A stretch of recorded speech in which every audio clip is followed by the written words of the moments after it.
comme le demande Zacharie, pourrions-nous vraiment exulter aujourd'hui de toutes nos forces, pousser des cris de joie en ce monde de violence, en ces temps où le monde n'a jamais été aussi près du gouffre de l'abîme, en ces moments où chacun, à son niveau, traverse diverses épreuves. Et pourtant, c'est cette belle annonce de la joie, comme une joie bien réelle, qui convient le plus à notre temps. Non seulement une joie qui vient dans le futur, mais une joie présente dans le présent. Nous savons désormais ce qui contrarie la joie, qui crée en nous et au-delà de nous dans le monde de la guerre. C'est l'emprise de la chair sur l'esprit, le règne des œuvres de la chair qui conduisent à la mort. Et cette emprise de la chair, c'est en chacun de nous. C'est en chacun de nous que commence d'abord la guerre. Car si vous vivez selon la chair, vous allez mourir. L'œuvre de la mort commence donc en nos cœurs. Nous devons alors bien plus nous réjouir à cause de celui qui vient et qui est déjà venu et habite en chacun de nous dans le monde par son esprit. C'est le roi juste et victorieux, le roi universel, le roi doux et humble, le roi dont le joug est léger. Il vient non sur un cheval, mais il vient sur un âne, le petit d'un âne.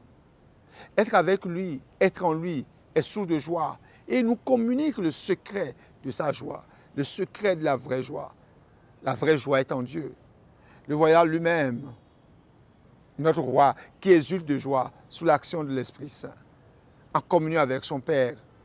Oui, quand nous l'accueillons, ce roi, il traverse avec nous le moment des épreuves. Il traverse avec nous la région de la souffrance. Il traverse avec nous toute épreuve, toute tristesse. Il traverse avec nous toute épreuve, toute tristesse. Nous éprouvons cette secrète joie de sa présence. Dieu est avec nous.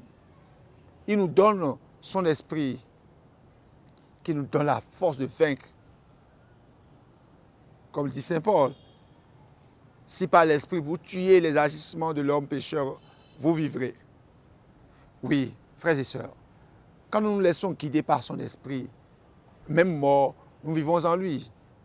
Et Saint Paul le redit encore, si l'esprit de celui qui a ressuscité Jésus d'entre les morts habite en vous, l'esprit de celui qui a ressuscité Jésus d'entre les morts donnera aussi la vie à vos corps mortels par son esprit qui habite en vous.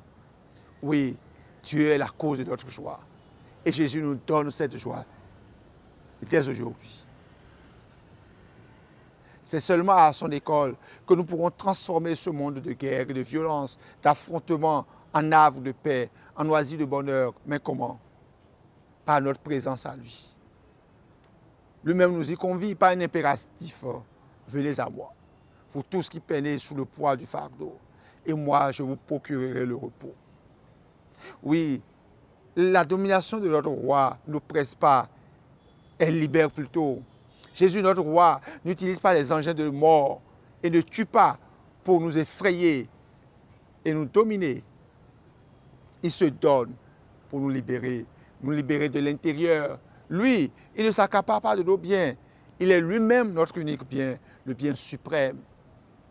Il ne fait pas peser sur nous la force du légalisme qui finit par devenir l'amour de la force, mais il nous donne plutôt la force de l'amour qui est source de joie.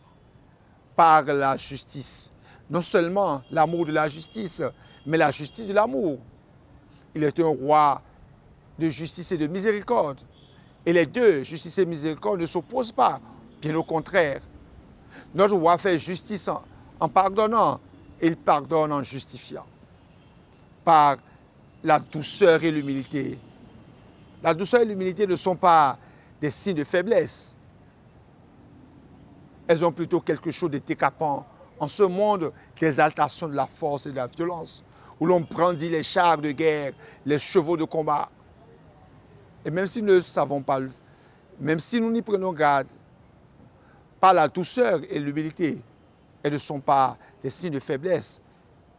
Bien au contraire, elles ont quelque chose de décapant en ce monde d'exaltation de la force et de la violence, où l'on brandit les chars de guerre, et les chevaux de combat.